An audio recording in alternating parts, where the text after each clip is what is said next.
We have a new playoff format on tap for 2020. I guess it's technically 2021, but a new playoff format that gives us two separate three-game slates this weekend during Wild Card weekend. So it's basically two separate Thanksgivings, and Thanksgiving's pretty great for DFS. So I'll certainly take it. We got to break things down, let you know where we are leaning, which games we want to stack most on both Saturday and Sunday, and get you set for Wild Card weekend in the NFL. Welcome on into the Heat Check Fantasy Podcast, powered by numberFire. That's right here on the FanDuel Podcast Network and numberFire.com. My name is Jim Sonis. I am a senior writer and analyst for numberFire, joined here as always by Brandon Gadula. He is the managing editor for numberFire.com. Brandon, two separate three-game slates coming up this weekend. Are you ready for what is on tap in the NFL? I think I'm ready. I did a lot of research earlier this week on the slate. We did not have our recap show, so I felt a little weird. I was less prepared, and some of the most relevant samples I had to go back and figure out, so it took a while, but it was a good exercise. I think it's also good to be a little bit removed from, throughout the season, I can get kind of set in my ways, even though I'm constantly looking for new information and new samples. But I almost feel like I'm approaching this with like a fresher set of eyes, which might help. But the thing too is we're going to talk about this from like the 2-3 game slate angle. And anytime you have a 3-game slate, when we talk Thanksgiving, a lot of it comes down to game theory, because the best plays are, we can kind of all identify the quote unquote best plays, the best values. Right. But it's more about making assumptions and figuring out, or not figuring out because you can't figure it out, but, making some stands, figuring out how you think the games might go, and then figuring out which lineups, like which players would benefit from that. So it's a lot of game theory, and I kind of enjoy that quite a bit. Yeah, definitely. Because we can all identify the best plays. We've had 17 weeks to kind of figure that out. It is, like you said, determining how games will play out, the ramifications of that, and making those assumptions throughout your lineups, which we'll talk plenty about throughout the day for today. Before we do that, though, I do want to mention that if you are listening to this on Sunday or after lock on Saturday, I do have a timestamp for this, or I will, I guess, if you're watching YouTube right now. That's impressive. If you're watching YouTube, there's no timestamp. You're dealing with us this whole day. If you're listening after the fact, though, I'll have a timestamp in there for when the Sunday slate discussion begins, so you can jump ahead to that. You can do so there, but otherwise, we'll go through the Saturday slate first and the Sunday slate. We can sprinkle in some conversation with the 6-game slate because 6-game slates are also really fun, but our main focus will be the two separate 3-game slates. Speaking of the 6-game slate, our listener league for Wildcard Weekend is actually around the 6-game slate. It's up at the same link as always, FanDuel.com/league/listener league. FanDuel.com/league/listener league is the link there. As always, $5 entry, 3 entries max. There is no rake, which means that FanDuel makes nothing off of this contest. Every entry fee goes right back to all of you, the listeners. $5 entry, 3 entries max. FanDuel.com/league/listener league. We'll also have a link to that in the Wild Card Weekend podcast preview post. That's a lot of words, up on numberFire.com. Also, if you have been listening to our snake draft show throughout the year on the FanDuel YouTube, Twitch, Facebook, and Periscope pages, we will still have not the snake draft, but we'll still have myself, Brandon, and JJ live on Friday, 3:30 p.m. We'll go through the DFS slates, questions you have there. We'll go through bets. I think we're going to do like a betting contest potentially around it too, with having some money to allocate and seeing where we put that. So tune in on Friday. We'll talk player props. 3:30 p.m. Eastern on the FanDuel YouTube, Twitch, Facebook, and Periscope channels. Let's start things off here with the Saturday-only slate that is Indy at Buffalo, Rams at Seahawks, and Tampa Bay at Washington. Indy at Buffalo, the highest total on the slate. It's at 51, with Buffalo a 6.5-point favorite. The Rams are 3.5-point dogs against the Seahawks. I don't know why I listed in that order, but I did. Total is 42.5 for that one, with a lot in flux on the Rams side of things. And for the Bucks and Washington, Tampa Bay 7.5-point favorites. Total there is 44.5. So the highest total on the slate is for the Colts at the Bills by a pretty wide margin. But there's a lot of injury questions around that game now, with both Cole Beasley and Stefan Diggs missing practice on Wednesday. Beasley, I would guess, is going to sit based on the initial diagnosis for him. Diggs was limited with an oblique injury on Tuesday and then was downgraded. The reports from practice were that he was grabbing his side a lot. I don't know if that means he injured it in practice, but very concerning. I would say that Beasley's probably doubtful and Diggs is a legit question mark for Saturday's game. The Colts will not have Anthony Costanzo for the playoffs. Of course, he is on IR with an ankle injury. The Rams, a lot of moving pieces there. Cooper Kupp was activated from COVID IR. Andrew Whitworth is also expected back for the first time since week number 10. He has been, I think he practiced last week, actually, and now is expected to return this week, their left tackle. Sean McVay won't say who will start at quarterback. Jared Goff has been limited in practice the first 2 days this week. My inclination is to think that he will go. I think that there has been some gamesmanship from McVay and not saying who will start, but I think reading the tea leaves, reading the plugged-in beat reporters, I would say that Goff is probably going to play. Mike Evans is able to take part in a walkthrough on Tuesday, though he was officially listed as out for both Tuesday and Wednesday. But I think because he was in the walkthrough, my inclination is to believe that he will play on Saturday. He did also miss practice on Wednesday, though, so that's not a given. For Washington, they did get all three of Terry McLaurin, Alex Smith, and Antonio Gibson back at practice on Wednesday after being out on Tuesday. So between the two slates, the one with the bigger injury questions right now is very much Saturday because there's a quarterback in there. One of the best wide receiver plays is in there. The two best. I was thinking Evans. I totally forgot Diggs. The two best wide receiver plays in the slate are questionable right now. So Brandon, give me an overview of this slate. How are we feeling about this one right now as of Thursday morning?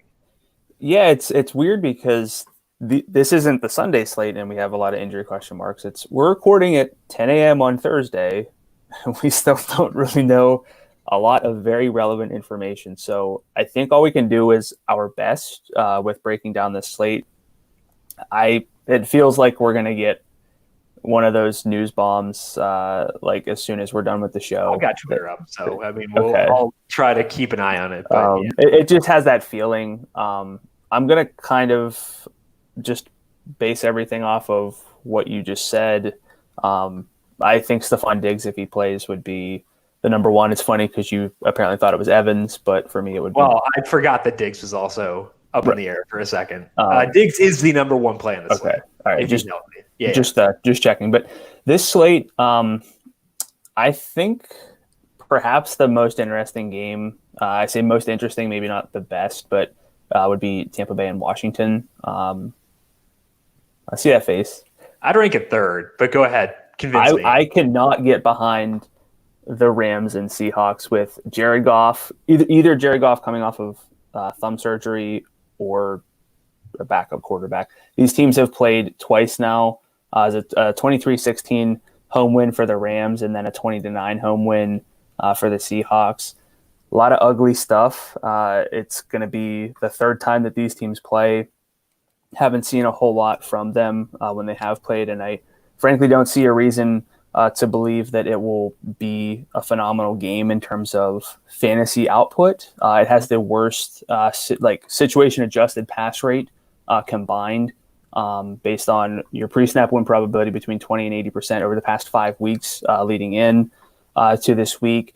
Tampa Bay and Washington is the fastest in pace and the best in terms of situation-adjusted pass rate in that sample. So I think, again, we're trying to get a little bit weird, and if everyone ranks this game third by default, I love it because I will have more exposure to this game than maybe other people will. I'm not sure they will, though. I think because of the Bucs and what they've done recently, I would bet that kind of inflates things, especially with so much influx for Rams Seahawks, with people being so out on them, which is justified. I think that what this does is it fully cements Bills Colts as being the top game on the slate. Now, the reason that we can't say, okay, just, play things straight and go all in on Bills Colts, that there is now a path to failure there too with Stefan Diggs being banged up, because we talk about Julio Jones and his impact on the Falcons and how their offense takes a major hit when he's out. Other offenses are the same way. The Bills, part of the reason that they were resurgent this year is because Josh Allen made big leaps, and kudos to him. But another part is because they added Stefan freaking Diggs, who is one of the best wide receivers in football, and losing that player from the equation is going to downgrade their offense and downgrade this game. I would still rank it first. If you tell me right now that Stefan Diggs... I ranked this game first. I said that I think the most interesting... I know. I'm talking about a different thing. No, you're good. I would still rank this game first, even if you told me right now that Diggs and Beasley do not play. However, there would be more paths to failure there.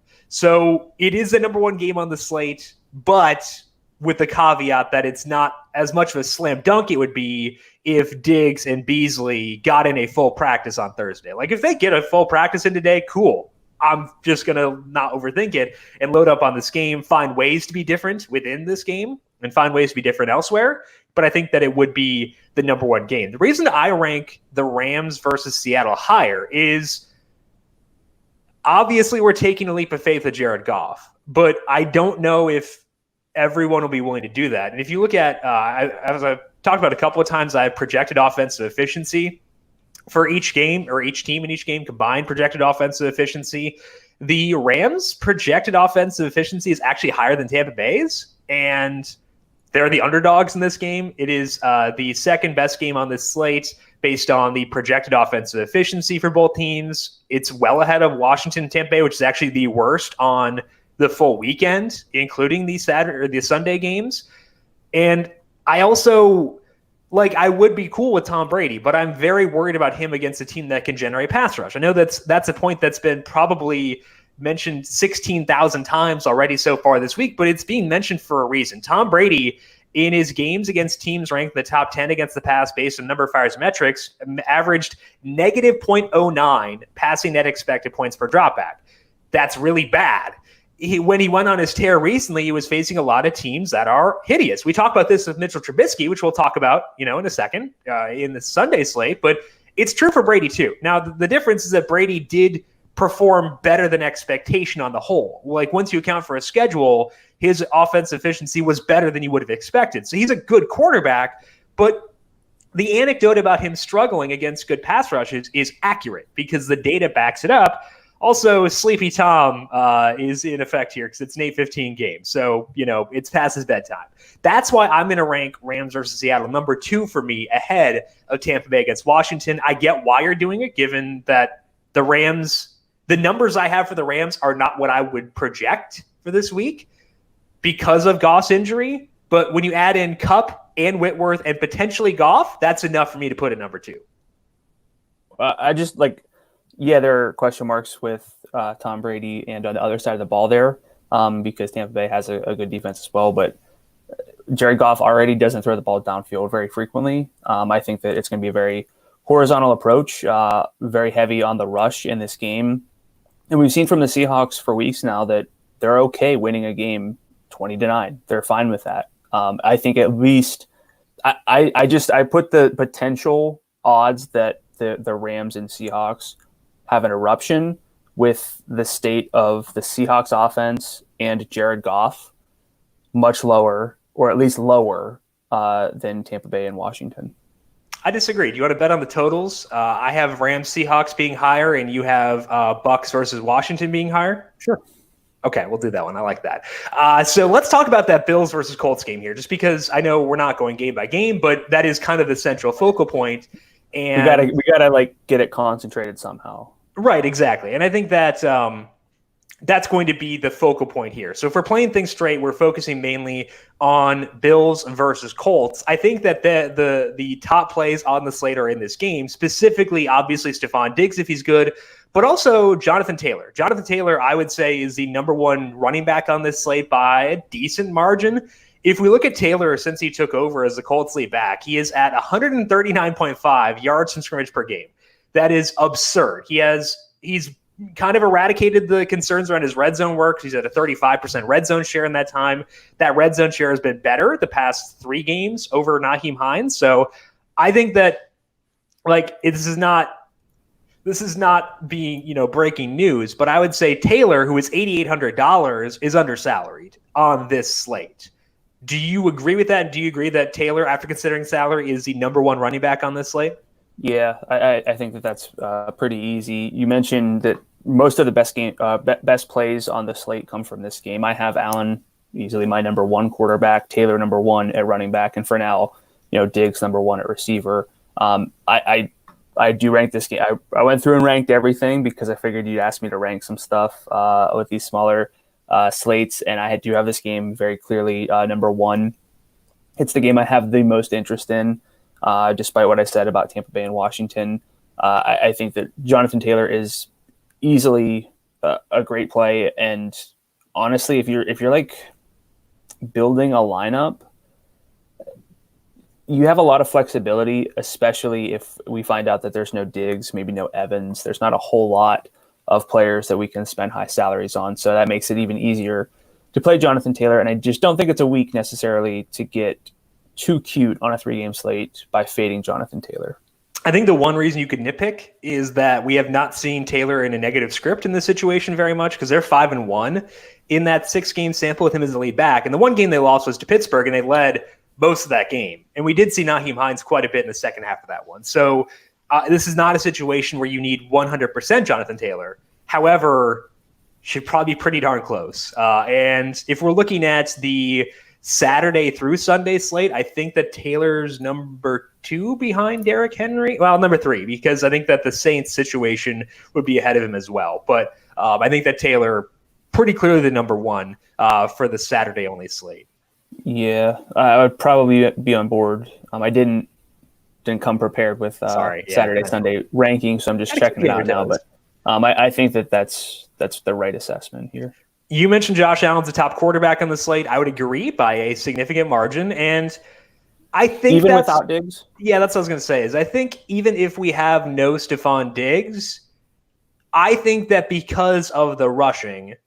And this is something we see a lot with Russell Wilson. We saw it last year in the college football playoffs with Trevor Lawrence. When it's a high leverage game, athletic quarterbacks are more willing to run because it's harder to justify that in the regular season because there's more risk. But here it's a must-win game. Like, what are you saving yourself for? I mean, obviously, football sucks, but whatever. You're not as concerned about the longevity aspect. You're trying to win the game. So I would actually whatever Josh Allen's average rush attempts per game this year has been, I would bump that up for this game and might bump it up even more if Stefan Diggs does not go because they'll need that extra juice from an offensive efficiency perspective. So Allen would be number 1 for me. Talking about the wide receivers here, John Brown, I think, is an option no matter how the wide receiver situation breaks. He's $5,700, came back last week, and I think the reason I feel good about Brown is that he had been back at practice for a while, then went on the COVID-19 list and missed additional time. But he's been practicing for 3 or 4 weeks by this point. It's not as if he is rushing back from that injury. So I think that John Brown at 57 is the number 1 play in this slate. I think that Gabriel Davis at $5,000 has a lot of flaws, but if we get a situation where there is no Stefan Diggs and no Cole Beasley, we need to find salary savings somewhere. If I'm going to jam in Josh Allen, Jonathan Taylor, obviously John Brown's an option at 57, but I think that Davis at 5,000 would work as well.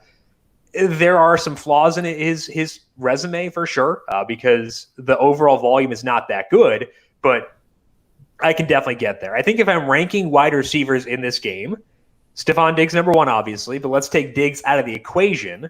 I would go John Brown 1 then. I would go T.Y. Hilton number 2. I would go Gabriel Davis number 3. And then it's a teardrop to Zach Pascal, Michael Pittman. What about you with the pass catchers here? You said Brown, Hilton, Gabriel Davis. Then Davis, yeah. And then Pittman. I don't know. It's either him or Pascal. They both annoy me. I have Pittman over Pascal, but I think that's just the same. Yeah, I did too. Same rank for me. Yeah. Any other disagreements with you when it comes to the pass catchers here? No. I looked at the tight ends for both teams. They're more just like differentiation pieces for the most part. It's going to be hard not to play a lot of Logan Thomas on the Saturday slate. Yeah, I think that's probably going to – I mean, I think I like Gronk equally. Yeah, but I mean, more, but Thomas, yeah. Gronk, I would put Higbee and then above anybody from this game. So I don't want to throw out like Trey Burton. Just I'm not going to really be there.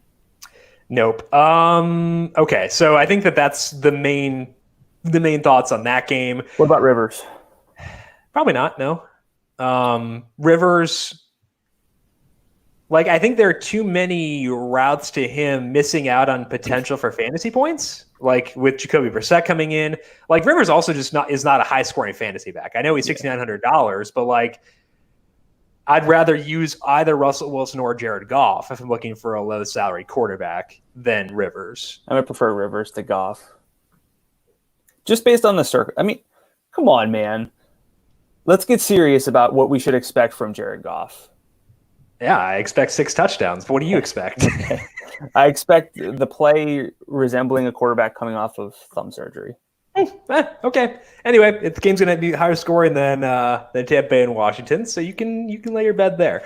Let's actually talk more about quarterbacks here while we're on the subject. I think that, like, it is Allen. I'm going to go Russell Wilson number 2, Jared Goff 3. How are you viewing the quarterback situation for the Saturday slate? Just Saturday, I've got Allen, Brady, Wilson, Rivers, Smith, Goff. You have Alex Smith above Jared Goff. Yeah. It's terrible. That's just it might be, but I don't look. It's the injury. And Jared Goff is not throwing, like, Alex Smith doesn't throw the ball downfield. Alex Smith's awful. Yeah. Like, Alex Smith is a bad quarterback. I should flip it. Yeah. But I don't know if I'm probably not going to play any Jared Goff. I think this is also a good discussion where there are 6 quarterbacks who you can play. Forgive me if you think Alex Smith is not at all in play, but I would say really focus on maybe 2 if you're building like 20 lineups. You can't build around every quarterback. You're not going to hit the right combinations that way. Yeah. I think that if I'm looking for a quarterback who might go overlooked, I would turn towards Russell Wilson. I know that things have not been great for him overall, but I think that the rushing angle actually is impactful because we saw this last year where when they were in high leverage games, Russell Wilson ran more, and running is huge for quarterbacks. We've all seen Wilson's salary jump down to $7,400. I think that Brady could struggle against Washington. That's a concern. But Wilson, I think we combine the rushing with the fact that he does still have good pieces around him. There is a path to Russell Wilson being the highest scoring quarterback on this slate. That's true for Tom Brady. That's true for Josh Allen. It's true for Alex Smith. It's not. There is a path. No, there is not. Yes, there are no paths. There are 1,000 paths. I know you have your simulations, so you could probably check this. There are 1,000 paths on this road. I don't think any of those paths lead to Alex Smith. Cal, save this clip for when he inevitably is the highest scoring quarterback on this slate. I don't think there's a path. Russell Wilson, though, I think there is a pretty clear path to him being the highest scorer on the slate. So if I'm looking for an under-the-radar quarterback for Saturday only, give me Russell Wilson. Running back, we did discuss a bit with the Jonathan Taylor discussion, but let's move beyond him. So Jonathan Taylor is our number 1 quarterback.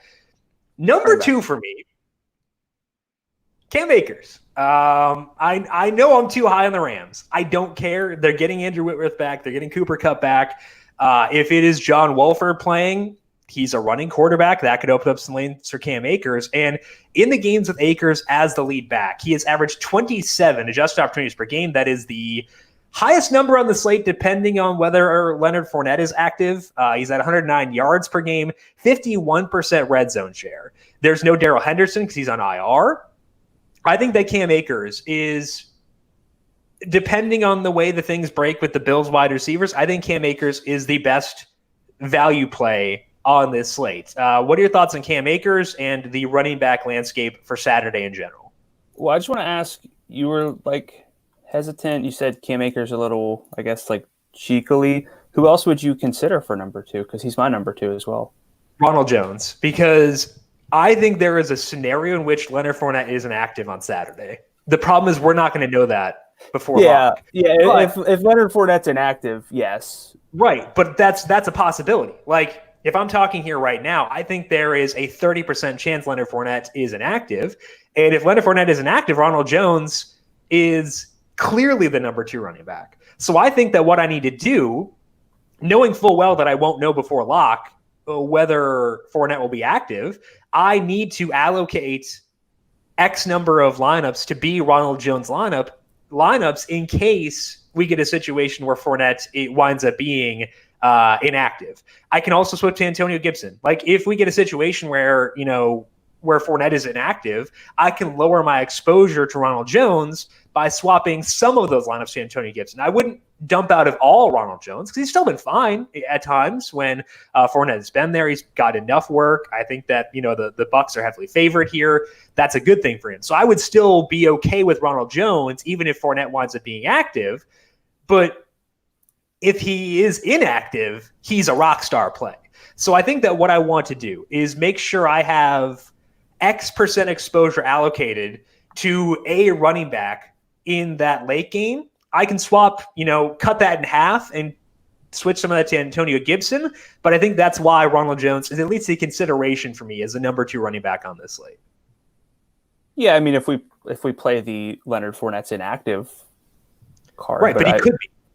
He could be. That we need to consider that because, if we play that angle and others don't, we can be overweight on Ronald Jones and get him in a rock star situation. Yeah, I mean, that's fair. I wouldn't approach the slate with a 30% probability. I could be way off base in that. Why not? 30% is pretty good. I don't know. I mean, 30% is high. 30% is higher than the probability that Alex Smith scores 12 FanDuel points. Look. I mean, my instinct was not to be ranking Ronald Jones as if Leonard Fournette is. No, I'm saying I'm inactive. ranking him with a 30% chance. I'm ranking him under that. I rank him third behind Cam Akers, but I think they're in the same tier with a 70% chance Leonard Fournette is active. Okay. Give me your thoughts on Ronald Jones if you disagree so much. I have a really hard time with that backfield. I think it's just hard. I didn't anticipate playing the Fournette inactive angle as heavily as you. What was the deal with them last week with their split? Well, I mean, Jones was his first game back from COVID. So it's hard for me to expect him to play a huge amount in that game. If you look at the games that Jones has played with Fournette, either inactive or basically not playing, he's at 29 adjusted opportunities per game. That's awesome. That's number 1 in this slate, 114.5 yards in scrimmage per game, 37% red zone share. Those are all first or second on this slate. And I think that if I can get those numbers but then have a floor of Ronald Jones with Leonard Fournette, that's not great, but it's fine. I want to capture that, and I want to capture that possibility because others aren't going to be able to account for that. I think it's an advantage that Ronald Jones is playing later because people won't know this information and may not be accounting for its possibility. Okay, I'm just not as high on Ronald Jones as you then, I think. And it's not like I'm not a Ronald Jones guy. I don't like Ronald Jones, but I like his role when Leonard Fournette does not play, and I think there is a 30% chance that happens. Okay. Yes, I will go on record and say if Leonard Fournette is declared inactive, let's say for the sake of this argument, before the slate starts, I know part of what you're factoring in is the game theory behind it. If Leonard Fournette were to be declared inactive, Ronald Jones would be my RB2 on the slate. Mm-hmm. But not knowing that, I'm going to put Akers number 2. Yeah, that's what I'm doing too. That's how I'm playing it as well. Antonio Gibson, Chris Carson. The way you postured with the Cam Akers thing was we know Leonard Fournette's going to be inactive, and Ronald Jones is good. I didn't say that. That was the implication. No, I said there's a chance, a 30% chance. If you give me 30% Ronald Jones without Leonard Fournette, and 70% with him, I rank him third, but he's in the same tier as Cam Akers is what I'm saying. We're arguing different things now. Because the way you were hesitant to name Cam Akers your number 2. Well, because I think he's in the same tier as Ronald Jones. That's why I was hesitant, because I think that they're close. Okay. Anyway, Chris Carson and Antonio Gibson are guys who are also on this slate. Carson is I know you're lower on me than him, so I'm guessing I won't be alone in this. I have a hard time getting to Carson because in the game since he returned from his injury, full games, I don't count his first game back as being a full game, 13.4 carries, 3.8 targets per game, which is 21 just opportunities, 87.8 yards from scrimmage per game. Not great. Played just 46% of the snaps last week with both Alex Collins and Rashad Penny working in, and that was a game the Seahawks were motivated to win. They still did not use Chris Carson all that much. So there will be situations where I would project a running back snap rate to go up. Could be Jonathan Taylor because of the magnitude of the game. I'm not projecting that with Chris Carson because of what we saw last week. So I'm pretty low on both Carson and not super high on Antonio Gibson. I'm higher on Gibson than Carson for sure. But I think that both those guys are pretty distant fourth and fifth among running backs in this slate. What about you among the guys outside of Akers, Rojo, and JT? Just kind of, this is where rankings, I think, become irrelevant for what I know you're asking me to sort of like, we're going off these rankings, but it doesn't matter if you have Chris Carson or Antonio Gibson higher. It's, are you building a lineup where the Seahawks play from ahead and lean on Chris Carson? Are you playing a lineup where Washington is trailing, for example, and Antonio Gibson might not be as involved? Are you going to play the lineup where Washington just struggles and doesn't score points? Antonio Gibson, very touchdown dependent at this point. I know he can break long runs, he can gain yardage, but a lot of his fantasy points do come from touchdowns. So that's really where it comes into play. That's why it's hard to break down a three-game slate in terms of rankings. But I will say Jonathan Taylor, Cam Akers will comfortably be just building blocks. Everything else is going to be more game script dependent, where I'm, where I want that coin to land when I coin flip between Carson and Gibson. It's going to be dependent on how I build the slate. And that goes to say, I don't think that either of them are core plays. They are just game flow dependent plays. I think that's the right way to view it too. So I'd agree with that. Moving to wide receiver. I will say just one thing. I would rather play Nyheim Hines and possibly J.D. McKissic than either Bills running back. Oh, yeah.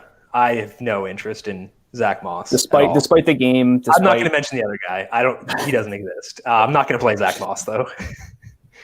No. Wide receiver for this slate, again, does depend on the Stefan Diggs injury. Other things that I think are noteworthy here, DK Metcalf's salary is down to $6,900, which is very nice. Tyler Lockett is $6,800. Robert Woods is $67,000. I think because of those salaries, I'm pretty into having a healthy amount of wide receiver exposure, again, to Seahawks versus Rams. If we're looking at the two games they played against each other this year, against Seattle, Josh Reynolds had 26% of the overall targets and 36% deep. I am probably not going to buy into those numbers personally. He had 10 targets in both. So, why? Take that for what it is. What? Just why? Why are you not buying in? Well, because there was a time this year where his snap rate was getting cut into by Van Jefferson, and I worry about the potential for him to play a half and half role with Van Jefferson. Okay. That's why.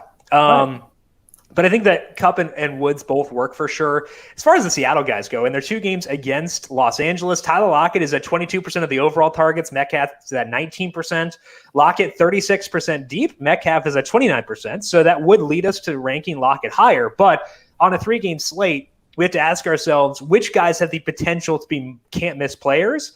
I think the potential for DK Metcalf to be a can't-miss player is higher than the potential for Tyler Lockett, despite the fact that the Rams have done a really nice job against DK Metcalf this year. So I think that game is really good for wide receiver. I might wind up, let's say Mike Evans plays, let's say Stefan Diggs plays. I would probably go Diggs 1, Evans 2, and then I'd get to the cluster of the Rams-Seahawks guys because I feel good about that game. What are you seeing at wide receiver here? Yeah. Assuming health, Diggs, Evans, the 1 and 2 for me. Then I have Woods, Metcalf. Based on the fact that it is a 3-game slate, I should prefer DK Metcalf because he can put up a much higher ceiling game than Robert Woods. But it's going to be more game flow, and I'm probably going to, if I'm playing one, I'm probably very likely playing the other receivers in that game. Then Lockett, Kupp, Godwin, Mclaurin. That's kind of where I am with the slate overall.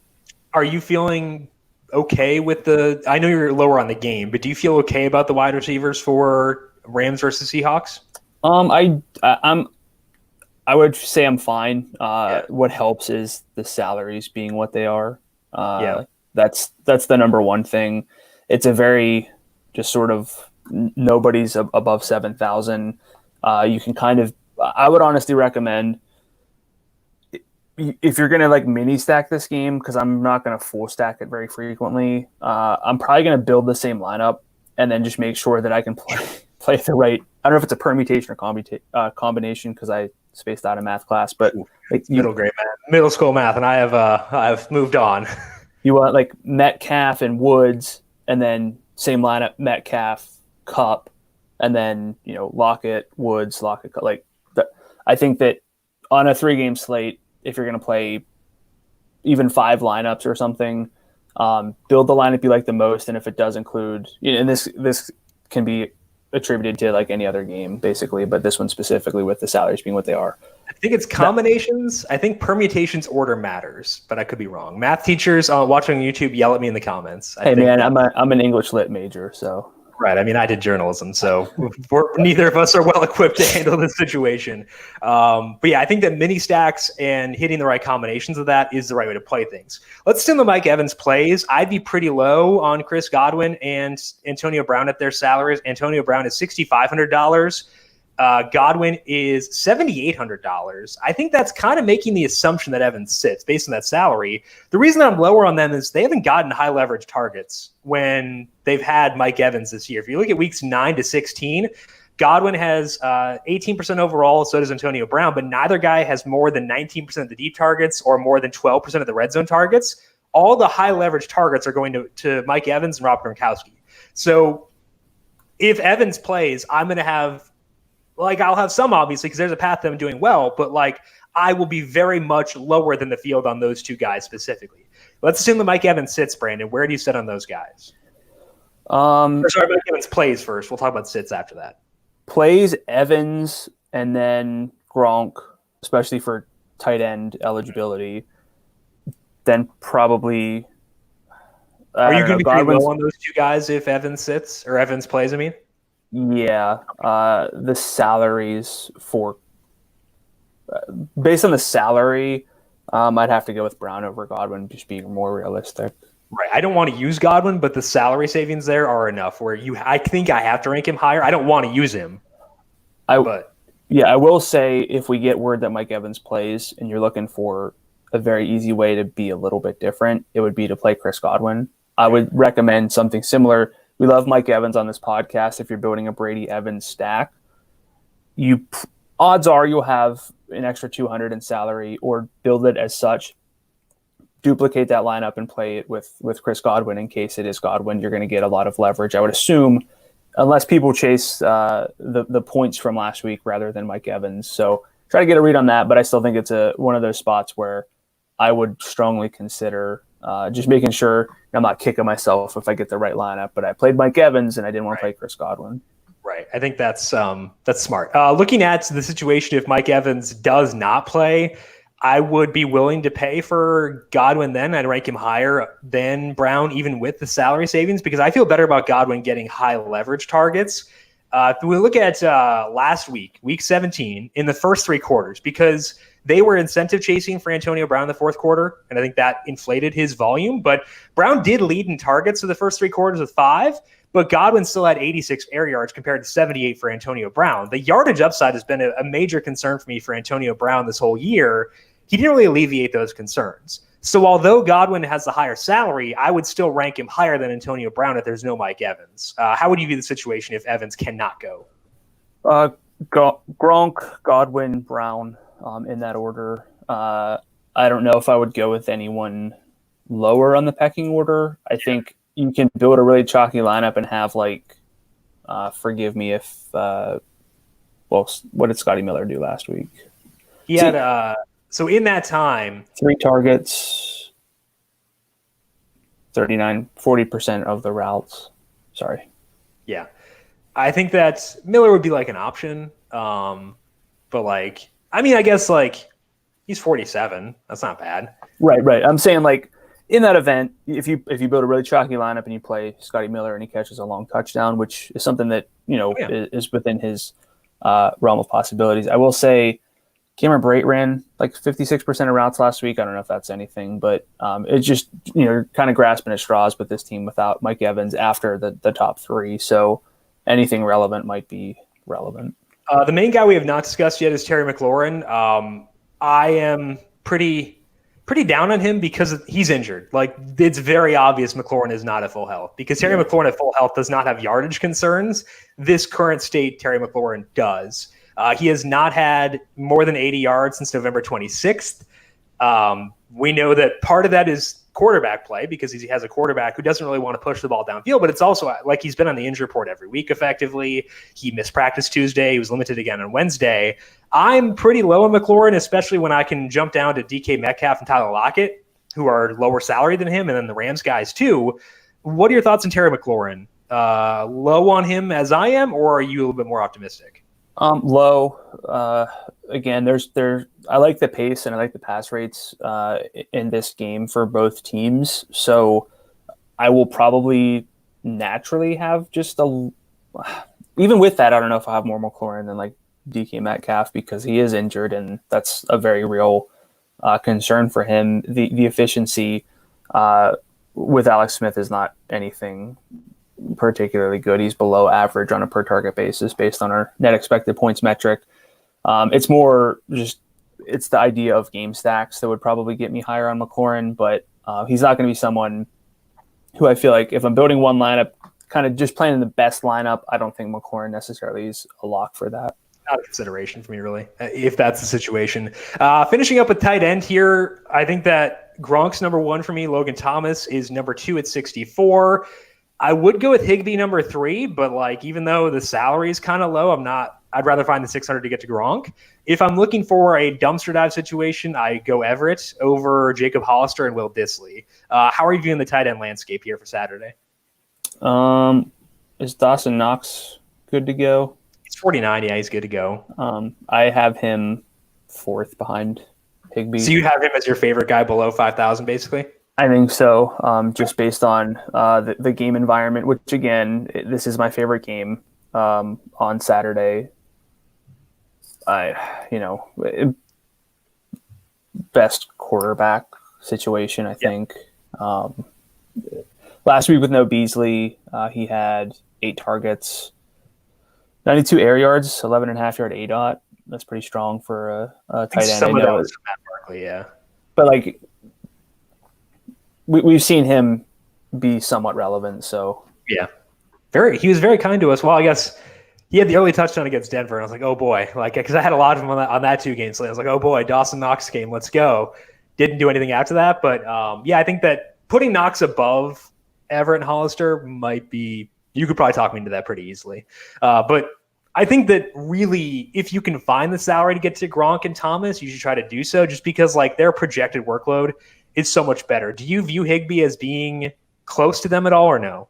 Not really, no. I have him third just sort of out of obligation because his role is going to be better than Dawson Knox. With Dawson Knox, you're effectively looking for a touchdown unless he sticks with that usage from last week with no Cole Beasley, which is not necessarily something I would bank on. So, but I really think I'm going to have a whole lot of Thomas and Gronk, which probably makes me sound like a chalk donkey, but I'm all right with that. Okay, so defense quickly, Seattle is 36. I think that's way too low. They're home favorites potentially against John Wolford. I know I like that game, but 36 is outrageous. Yeah, I mean, again, I've said this before, but I think it's 57% of FanDuel points come from sacks and turnovers. Right. You can give up points. You don't have to score a defensive touchdown. Like it's, if you do on a slate like this, it's going to change everything. But,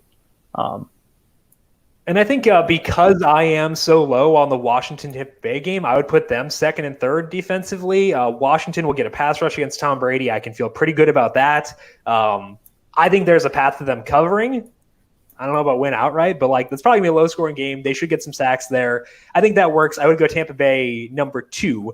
$600 gap. That's enough at defense where I'm okay taking the discount going with Washington. Any disagreements for you when it comes to defenses here? No, I think it's that. I really don't want to play like the Colts. I would consider possibly the Bills if we're expecting higher play volume, but I think sounds like Tampa Bay, Seattle, the 2 core-ish plays. Yeah. So I was going to ask you for a 1 game stack from this slate. but I think it's tough to do that without the news on Stefan Diggs. So we'll pass over that. We'll do that for Sunday, but we won't do that for Saturday. Any final thoughts for you on the Saturday slate? If I had to give one, I would say Allen, Taylor, Diggs, and differentiate elsewhere. Probably, yeah. I think that would probably be where I would go as well. The NFL playoffs have officially arrived, and FanDuel Sportsbook is making sure you have the opportunity to get in on the action with some of the best possible odds on the market. Right now, new users can wager up to $5 on any team to win their wild card, divisional, or conference championship game at plus 2,500 odds. That is right. A $5 bet on any team to win any game before the Super Bowl can win you $125. Wild card weekend is just a few days away, so download the FanDuel Sportsbook app and make your first deposit to see the enhanced odds today. Must be 21 plus and present in New Jersey, Pennsylvania, Illinois, Colorado, West Virginia, Tennessee, Iowa, or Indiana. New users only. Must wager on the designated boost market. Deposit required. Max bonus $125. See full terms at sportsbook.fanduel.com. Gambling problem? Call 1-800-GAMBLER. Or in Colorado, call 1-800-522-4700. In West Virginia, visit 1-800-GAMBLER.net. In Indiana, call 1-800-9-WITH-IT. Or in Tennessee, call the Tennessee Red Line 1-800-889-9789. Let's dive in here to the Sunday slate, a 3-game slate here, starting off with Baltimore at Tennessee. The Ravens 3-point favorites. Total is 54.5. The Bears are at the Saints. Saints 9.5-point favorites. Total is 47.5. And then the Browns at the Steelers. Steelers are 6-point favorites. Total is 47.5. Injuries to note here. Darnell Mooney missed practice on Wednesday. He appeared to injure his shoulder in Week 17, but he's listed with an ankle injury, so I think that might actually be something. I keep an eye on that one. I wouldn't write that off as being just a Wednesday thing. Michael Thomas, though, was designated to return from injury reserve, and it is expected to play. Sounds like Alvin Kamara will be good to go.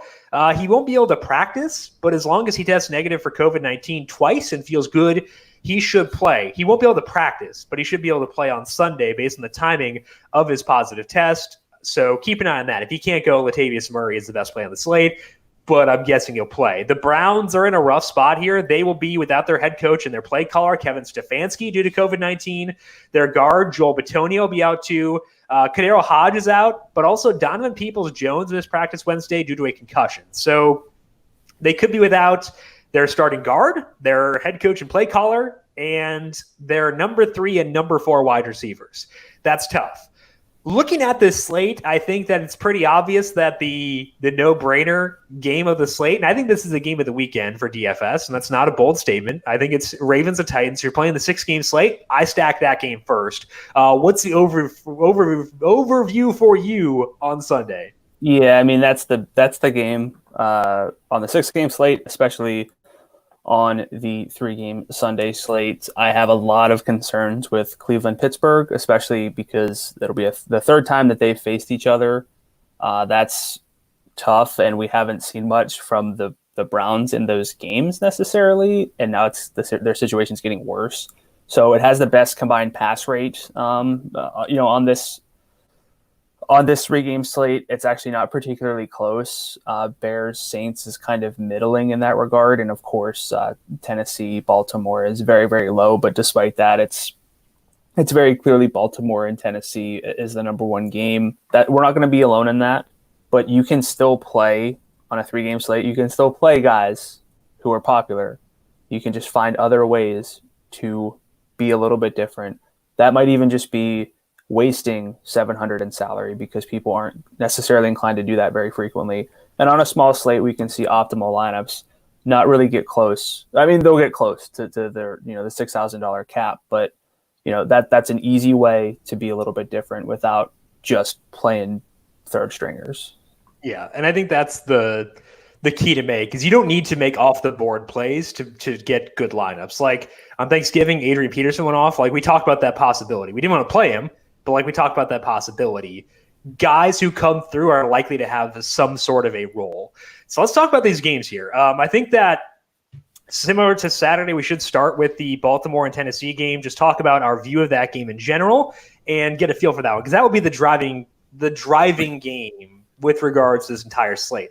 I think that the 2 quarterbacks in this game are the 2 best quarterbacks on the entire slate. Lamar Jackson, number 1 easily. Ryan Tannehill, number 2. easily-ish over, like, I guess it'd be Ben Roethlisberger maybe at number 3, but I feel a lot better about Tannehill than I do about Roethlisberger. The reason that I have a ton of confidence in ranking Lamar Jackson first is the rushing.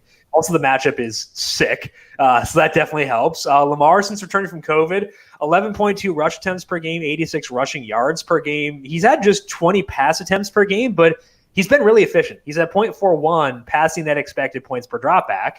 That did come against bad defenses, but the Titans are 27th against the pass. So he's $9,300. It's definitely tough to go with Lamar Jackson and Derrick Henry in the same lineup, but I kind of think there's a lot of incentive to do so. How are you viewing the quarterbacks here, specifically Jackson and Tannehill? Yeah, Lamar's number 1. Tannehill number 2. I think you said you have Ben 3. I have 3-ish. I have Breeze 3, but that's very defensible. It's a big tier drop between the quarterbacks from this game and anybody else. Again, Lamar Jackson's going to be popular, but it's okay because if he puts up 30 to 35 points and no other quarterback gets above, there are a lot of the other 2 games on the slate could get pretty ugly. They could be low scoring. We could see not a whole lot of production from quarterbacks. At a certain point, you just can't make up points, right? Like, even if Lamar is prohibitively popular, if he comes through with a Lamar game, you can't. There's no way around needing Lamar in your lineup. So Lamar is number 1 easily for me. Tannehill number 2, despite a tough matchup on his end. Right. But I think that's the way to play it for sure. Regarding the other games, how do you rank them? Do you rank Chicago, New Orleans second, or do you go Browns, Steelers? I have Chicago, New Orleans second. Again, Browns, Steelers will be a third time around rematch. The Browns, they lost 38-7 in the first game and then barely beat Mason Rudolph and some backups. They're going to be in a tough situation. I think Pittsburgh can just get away with chipping away, not throwing the ball downfield, just moving the ball enough against the bad defense where, that game could be, again, 24-14 or something, which will be fine, but it's not going to really make a difference if either of the other 2 games go off. So I have that game third. I agree with your concerns around Cleveland. I think that that's the way to view it. I think that my concerns with Chicago might be even larger, though. It's kind of a similar discussion. Yeah. The good thing is that helps. But Mitchell Trubisky, this will be the first time all year he has faced a top 12 pass defense. Top 12. And the Saints are third. So I can look at the sample on Baker against top 10 pass defenses. He's at 0.07 passing net expected points per dropback. That's not great, but it's also not hideous. I don't know what Mitchell Trubisky's split is because, again, he had 0 dropbacks against those teams. If you look at expected efficiency based on the teams that they faced, Mitchell Trubisky should have been the most efficient quarterback in football based on his schedule. He had the easiest schedule in all football. Phillip Rivers was second, by the way, which I find very interesting. But Trubisky was first. Rivers was second. They're facing the third-ranked pass defense. They're facing them in New Orleans without fans. I guess I don't know what the fan situation. I should know that. But it's still probably not going to be an easy situation against a very good Saints defense. So I am going to rank Cleveland at Pittsburgh higher, but it's not because I feel good about that game. It's because I am very worried that Chicago gets blasted here. Yeah, I mean, that's 100% a fair concern. I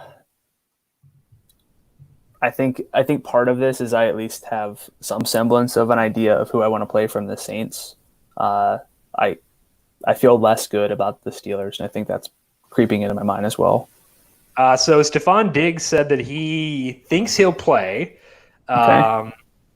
But Sean McDermott said that he was not as confident. He said we'll have to see. So I bet that Diggs plays, which is great. Beasley, I'm still thinking probably not, but there is that for sure. So just noting that here while we talk about these other games. I think that the reason that the reason that I feel okay swallowing chalk on Baltimore or Tennessee is because I see so many paths to failure for the other games. So that's why I would go with them so far above everyone else. just swallowing that chalk, finding ways to be different within that game. So we talked about the quarterback situation. I do have Roethlisberger above Brees. I feel better about that game, but I'm not going to push back. I think your reasons for liking Brees are fully justified. Running back, Alvin Kamara, I am going to assume will play.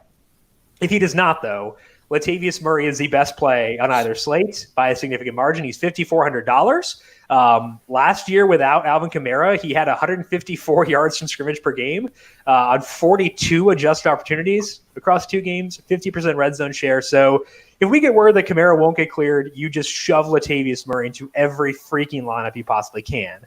But I'm going to assume that Kamara will play because it sounds like he will. How do you view the running backs here under the assumption that Kamara goes? Henry, Kamara, Montgomery was my top 3. I have Nick Chubb 4, but I agree.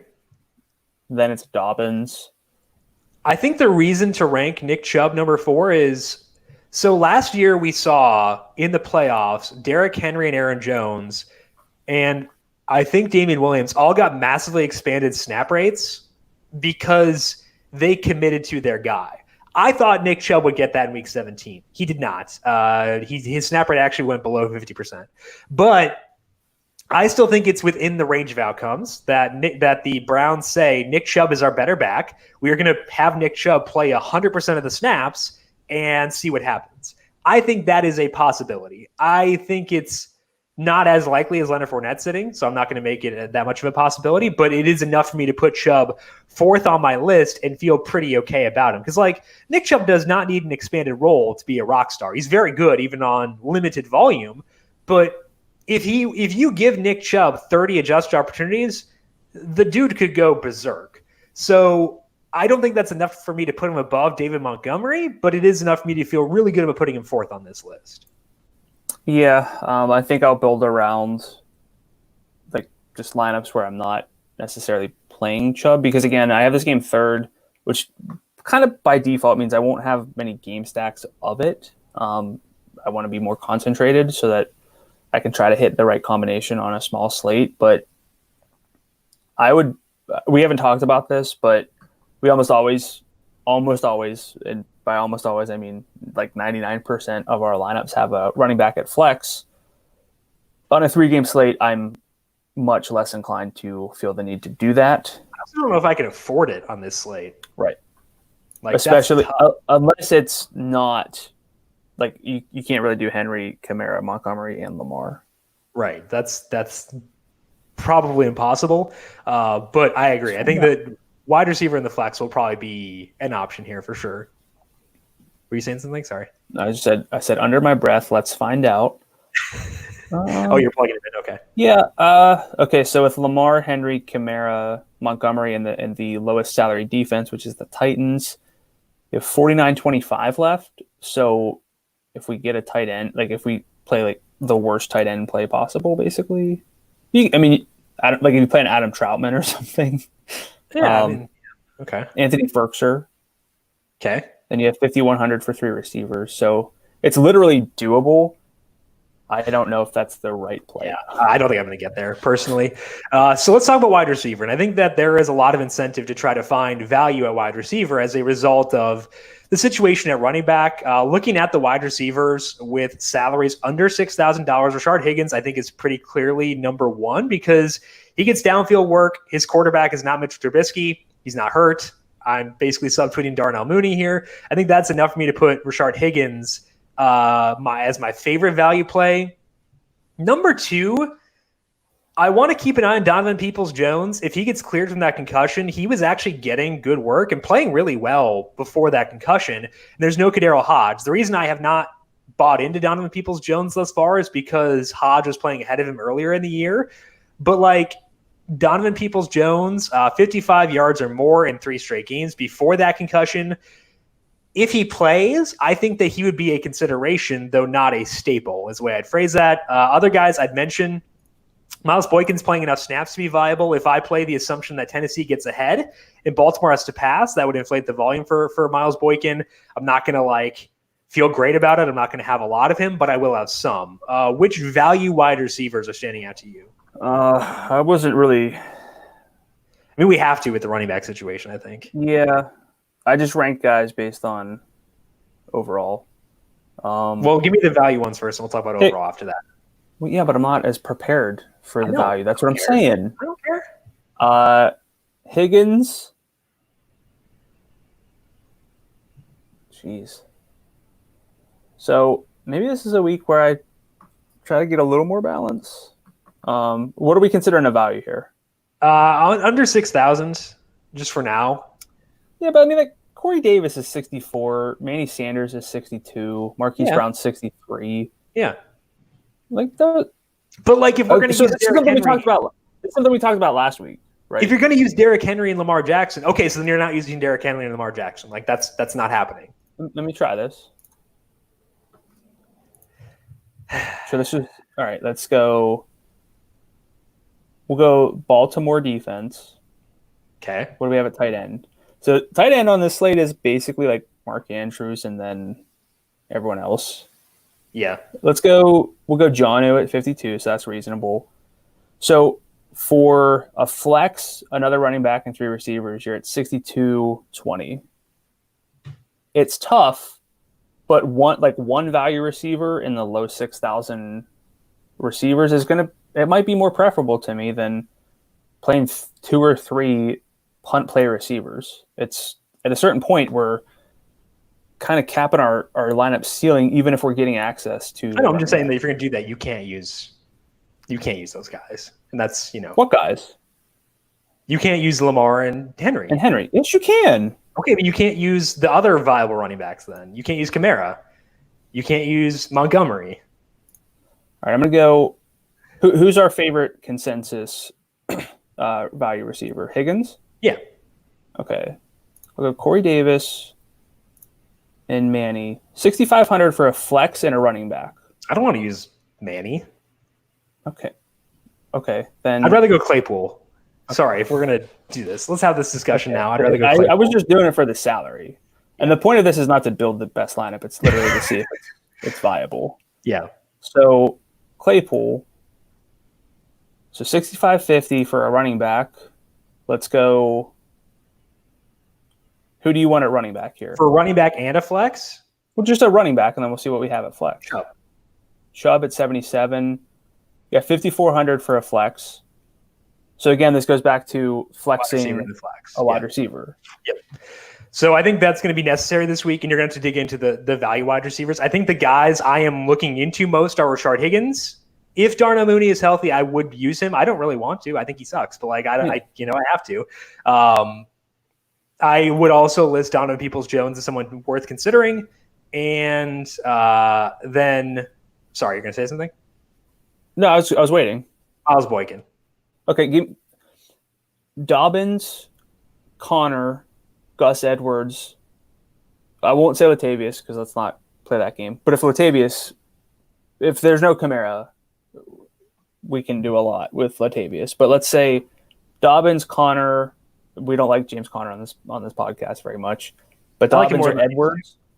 Like if you play Gus at 57 in that lineup, then your flex is 74. So again, I think one value receiver is going to be enough. I know we need to name multiple, but I don't want to get locked into like 3 low ceiling 70% Rashard Higgins. Right. I would rather get up to Corey Davis, Claypool, Manny Sanders, which I know it's always easier to get up to. Like, sounds great. Play the higher salaried guys, but I think so. You're okay foregoing the good running backs in order to use the good wide receivers. No, it's not. It's literally specifically if you want Lamar and Henry, you can do it. In that instance, you can punt at receiver, but I'm saying like also overall, I don't necessarily want to have to play 3 wide receiver 3 or 4s on their own team. Okay. And you can kind of get around that by being a little bit more balanced. That's all it takes. Okay. You can miss out on Alvin Kamara then. That's fine. Anyway, the reason that I think Henry is you can get the 3 targets for Miles Boykin. Okay.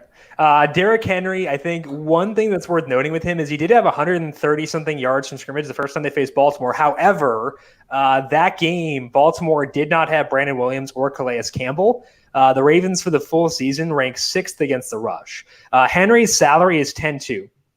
Because his ceiling is so good, you need to have Derrick Henry. But I think that does give you some wiggle room where if you're doing a single entry lineup, you could consider at least jumping down to Alvin Kamara instead. I think that there is reason to give that some thought. I'm not saying that I would go that way. I need to think about it more and need to see how good I feel about the value wide receiver, but I would at least give that some consideration. Sure. I'm just noting that with Derrick Henry. Give me an exposure estimate on Henry for you. Because it sounds like you're not – what? 60? 60? Yeah. That's it? You're making it sound like you're playing Derrick Henry and Lamar in every lineup, and like that's how you're going to – that's how it's coming across to me. Okay. Anyway, let's move to wide receiver. We can talk about the mid-range guys. I think the mid-range here is really good because it's not just because of – I think that, Corey Davis is great, obviously. Marquise Brown works for sure. I think that Claypool is enticing, but also Michael Thomas at $6,800 might be the most undersalaried player on the slate unless we get Murray without Kamara. I think this mid-range is really good, and I kind of like all of them. So that does give some credence to what you're saying. But talk to me about wide receiver. What do you see in there? Yeah, a lot of options, which again, I mentioned this, I'm pretty sure it was last week, where just talking about finding ways to get up to the 6,000 range as opposed to staying stuck in the 5,000 range at receiver. We know that Corey Davis has a ceiling. We know that Chase Claypool has a ceiling. Jarvis Landry, in a better matchup, has a ceiling. Marquise Brown has somewhat of a ceiling. These guys also have somewhat of a floor. No receiver really has a floor outside of on this slate. I would say Allen Robinson and Deontay and a healthy Michael Thomas are like the three floor plays once you factor in Jarvis Landry's matchup. So none of these guys necessarily have floors, but they have ceilings. And to me, the ceiling potential of multiple instances of like a Corey Davis and a Chase Claypool or a Manny or a Brown in a lineup might offset jamming in Henry, Kamara, and Jackson in a lineup. I think viewing it a different way, I think that is why I will have a wide receiver in the flex in most lineups for this Sunday only slate because they do have the ceiling. I think that's a good thing. Getting more exposure to these guys is a positive. I don't want it to cost me a running back, but I think that using a wide receiver in the flex allows it to not cost you as much. So I think that's the route I'll take rather than, ignoring the value plays at wide receiver. Among the mid-range guys, I do think that Michael Thomas is probably my favorite at $6,800. His shares in the games he has played with Kamara and Drew Brees are not great. It's a 21% target share with 25% deep, but we saw that when he was healthy, he got a lot of work with Taysom Hill. And my assumption this week is that we're going to see the healthiest Michael Thomas we have seen all year long in this game against a Bears secondary I don't feel the need to avoid. So I think that Michael Thomas is, like, if I have one lineup, he might be one of the first players I lock in, even though I am building my lineup around that Titans versus Ravens game. Are you in the same boat with Michael Thomas? Yeah. Sorry. So you have how would you rank your top three receivers not regarding salary? Is it Brown, Robinson, Thomas then? Not regarding salary, I might even put Michael Thomas first still. First? Because I would go Brown second, and then I would go Robinson third. That's actually how I penciled it in first. I didn't look at salary. I thought I didn't want to get too bogged down in salary and value before I rank these guys. So I do have Thomas first. That's very flexible. But based on the salary discrepancy between he and AJ Brown, I think Thomas is my number one for the Sunday slate. I feel pretty solid with that because we know what Michael Thomas can be, and he also is one of those rare receivers. He's basically like Allen Robinson in a much better situation where he can get 10 targets. I know the market shares with Brees and Kamara aren't astonishing, but if Thomas is healthy, I would put him as my number one. So I think Thomas might be the number one overall, not regarding salary, but especially then in the mid-range, he's my number one. Yeah, for sure. So Michael Thomas is a focal point, is the way I would phrase it. For this slate, I just think he's going to be very, very healthy, and we've not seen that with Drew Brees pretty much all year long. Outside of Michael Thomas, if we're disregarding him, I would have a hard time not putting the Titans guys first. I think that the floor is better for Deontay Johnson and Juju Smith-Schuster, but the path to a ceiling is so much more obvious for Brown and Davis due to game environment, due to their downfield volume. I feel like Davis is going to be a guy I just use a lot, like an egregious amount, and then I fret about it for all 3 hours during the game on Sunday. Hopefully he scores quick, and I can just not worry about it. But I think that the Titans guys have to be number 2 for me after considering its salary. Yeah, it's pretty close to me for me as well. I think I just have a hard time. We know Corey Davis could be the wide receiver 1 on this slate. The way that receiver works is honestly any of these guys in the 6,000 and up range could end up being the wide receiver 1 based on how receiver works. Long touchdowns, multiple touchdowns, just inconsistent volume. It's all about cashing in on efficiency, and unfortunately, you cannot predict that. I've tried all offseason to figure out who's primed for the most efficient game. It doesn't work that way, which goes back to I want to have a lot of exposure to this range, even if it means fewer Henry plus Kamara lineups, which is a scary thought for sure. But I think that the odds of having slate-changing scores are going to come from this range more so than the value range. So that's why I was so hesitant on the receiver value. I think that's the way I'm playing this slate.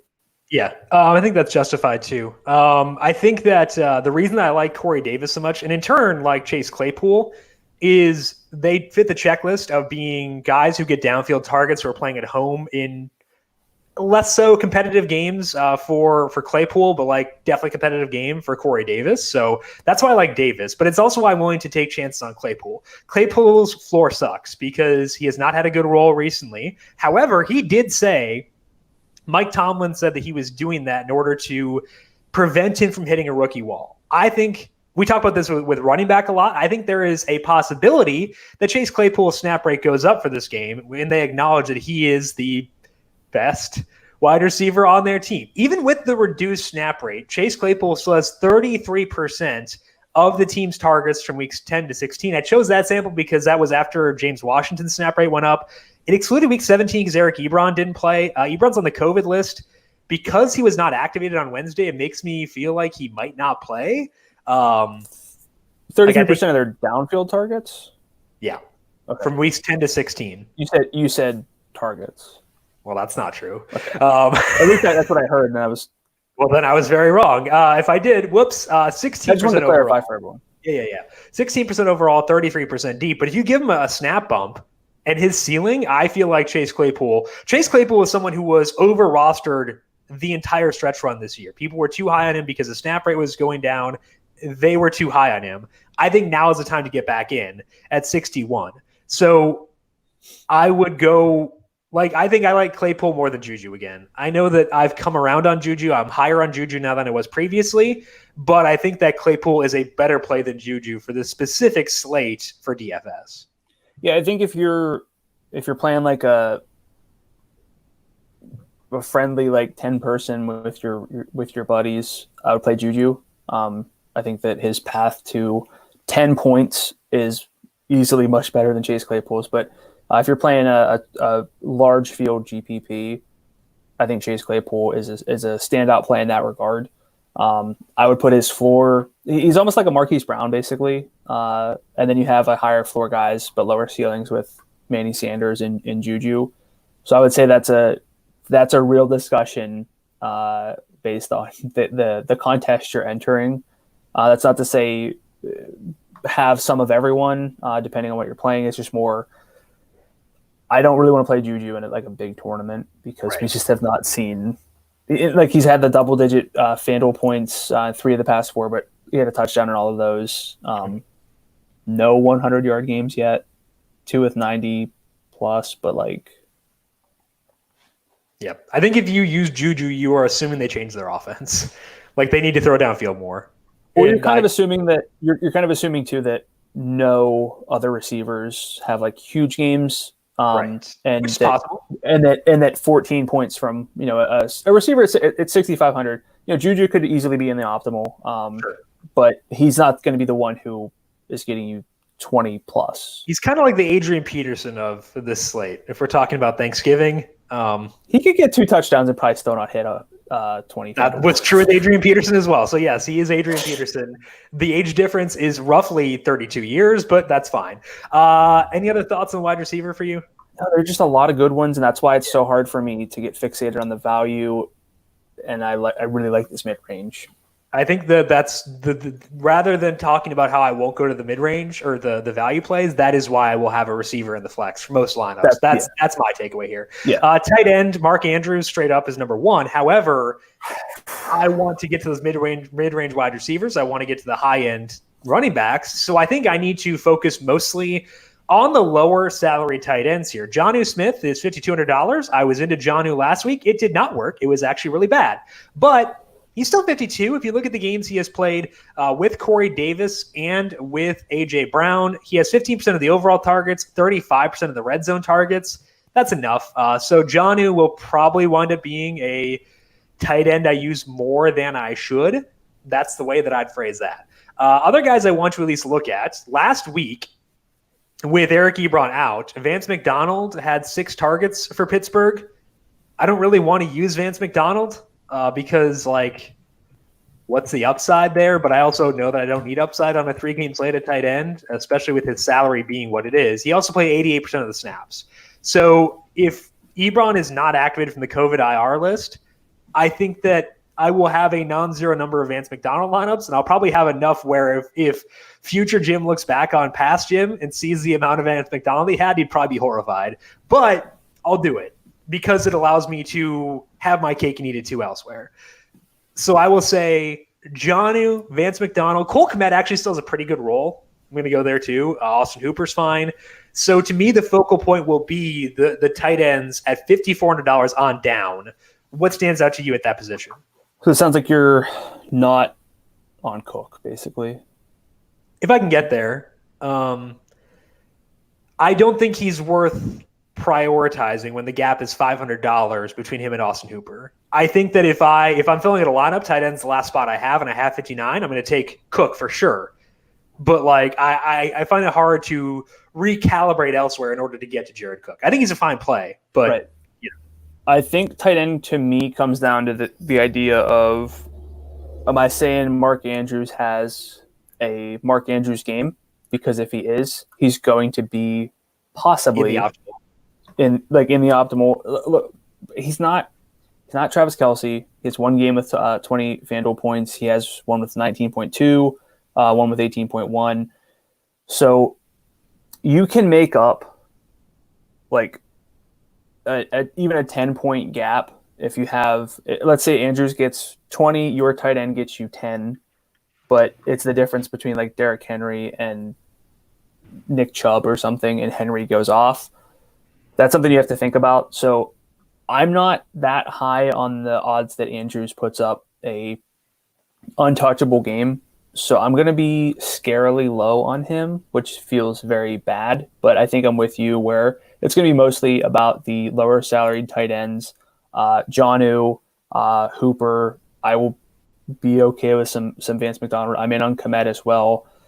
Unfortunately, I can't necessarily commit to any of those guys, and that's the scarier part. I always feel like I want to differentiate and disperse my exposure to tight end, which is really hard to. I mean, it's easy to do on this slate, but it's hard to do from a game theory process standpoint, because if you have 25% of those 4 tight ends and 3 of them bust, you're not necessarily benefiting as much, but also you can't go 100% Vance McDonald and have him get you 0.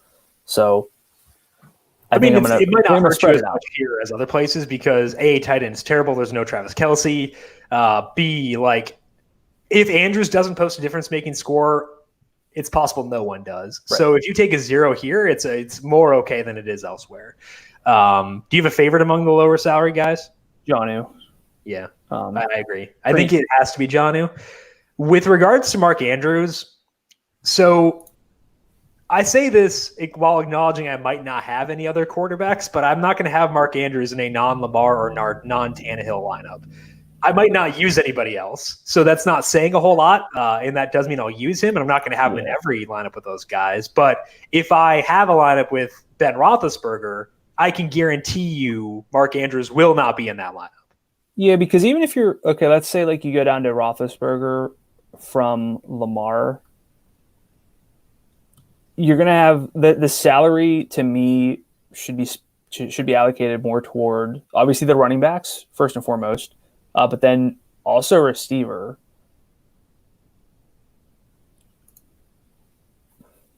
I could see a path to a few lineup. Let's just say for simplicity's sake, I built 100. I could see a path where I do just consider Mark Andrews a wide receiver for all intents and purposes.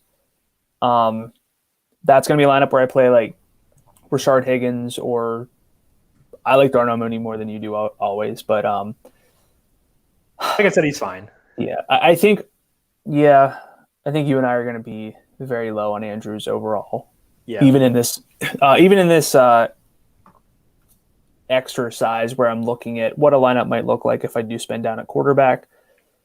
You're not saving $5,000 in salary. It's only, $1,800. So it's going to go toward running back and making sure that I feel good about all my receivers rather than Mark Andrews. I agree. With regards to Eric Ibron, he apparently was a close contact, but again, he was not activated on Wednesday, and that's kind of weird. So just know that he's probably going to play, but I don't know. It's a weird situation is how I'll phrase that.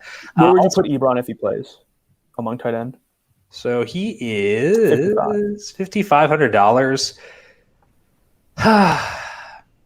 behind Jonnu for sure, but he might be like second just because they pass so much. The opposing defense is so bad. I feel like he would probably, I guess, so he went on the COVID list January 2nd, so he probably wouldn't be able to come off until today or tomorrow anyway. So that's probably why. I don't know. I'm overanalyzing this. Anyway, I think it'd be Jonnu first, probably Ibron second, right? I think so, yeah. Yeah, okay, because he gets good volume. It's a pass-first team. It's a good matchup. So if Ibron gets cleared, which it seems like he will, put him number 2 behind Jonnu. But Jonnu's number 1. That salary savings is too good. And if for whatever reason Ibron can't go, like if he tests positive or something like that, then McDonald would be up there as well for me. Defense. I just realized we're due for a Jimmy Graham 2-touchdown revenge game. We had it 2 weeks ago. Oh, revenge game. I forgot. Oh, man. Oh, geez. Yuck. Hard pass. Speaking of Jimmy Graham, Saints defense. I forgot they played 7 targets, 2 catches, 13 yards for them in their first matchup. The revengiest of revenge games. When did they play? November 1st. It was a Nick Foles game. Oh, okay, that's why. So I've expunged those from my memory. I think the Saints defense, despite their salary, is the best defense in the slate at $4,600, just because I think the odds that Mitch implodes are quite high. After that, though, it gets tough. It gets real tough. Like, I don't know what to do after that. I think I might just need to go with, allocate X salary to getting to the Steelers or the Saints in most lineups. How are you feeling here? Yeah. Saints Steelers for me. I think it's possible to do that. I'd have to go Ravens 3, even though. Yeah. I can't even go with like the Bears are a good defense, but the Saints aren't going to turn it over. They're not going to take a lot of sacks. That's where fantasy points come from. Ben gets rid of the ball in like a half a second, so Cleveland's not going to get sacks. Although it is a Myles Garrett revenge game again. But the Ravens are just going to run the ball a ton. Right. So I think it's the top. I might not have any defenses of Cleveland, Chicago, and Tennessee. I might make sure The Sunday slate is tougher. I think that what you do if you're playing the full 6-game slate is you get your studs from Sunday, you get your value from Saturday. Like Cam Akers, the Cam Akers against the Seahawks defense, like you use both, suck it up and do it. because you need value. And I think that I would get my studs from Sunday, values from Saturday. Any final thoughts for you on Sunday before we close up shop for today? I really think it's just going to come down to how you approach the Baltimore-Tennessee game. If you think that game is not worth it and you don't go there, you're going to get a lot of leverage because everyone's going to prefer that game more than any. It's also the first game of the day, so I think a lot of that naturally inflates popularity. But I still think that even with the possibility that game is not the best, I'm going to stack it and I can differentiate elsewhere, and I feel pretty good with my ability to do that. So it's just you wanted my Sunday takeaway, so I'll save everything else. I think that among all 6 games, Ravens-Titans has the fewest paths to failure. I think so too. So if you're doing the full 6-game slate, I say build there. Over Bills-Colts, even though it does sound like Stefan Diggs will be good to go. Mike Evans also sounds like he's trending towards playing based on readings and practice reports for today. Just quickly, on let's say 6-game slate, I think you build, or my default was going to be a full stack of either Baltimore, Tennessee, or Buffalo, Indy, and a mini stack of the other game that I don't full stack. And then it's almost like an NBA slate where there are 2 games with really high totals that look good. And then you get your value from elsewhere. I agree. That's the way I'd play things too. Look for value, whether it be the Browns wide receivers or whatever it may be. Find value elsewhere and use the Seahawks defense. Again, that's the key here for sure. That is all the time that we have for today. We'll be back again next week to preview the divisional round, though. That'll also be at 10 a.m. on Thursday on the FanDuel YouTube page. So make sure you are subscribed there if you're looking for NBA talk, as Brandon was just discussing. Make sure you subscribe to the numberFire Daily Fantasy Podcast feed because Tom Vecchio is there every weekday breaking down that day's NBA DFS slate. So subscribe to that. And if you like what you hear from Tom or us, probably Tom, more likely, leave us a rating and review as well, because that does help us out quite a bit. Brandon, if people have questions for you on Twitter, where can they find you there? Macadula13, GDULA13. And I am at Jim Sannes, JIMSANNES. You can also follow the FanDuel Podcast Network at FanDuel Podcast. Do not forget the Listener League, FanDuel.com/league/Listener League. Also a link in the podcast post up on numberFire.com. $5 entry, 3 entries max, no rake. Also have our Friday Q&A show with myself, Brandon, and JJ. YouTube, Twitch, Facebook, and Periscope, 3:30 p.m. Eastern. Big thank you to Calvin Theobald, our video producer, for running the video side of things here today. Thank you, Cal, as always. And thank you to everyone for tuning in. Good luck to you with your NFL DFS lineups for both slates this weekend. We'll talk to you once again next week. This has been the Heat Check Fantasy Podcast, powered by numberFire.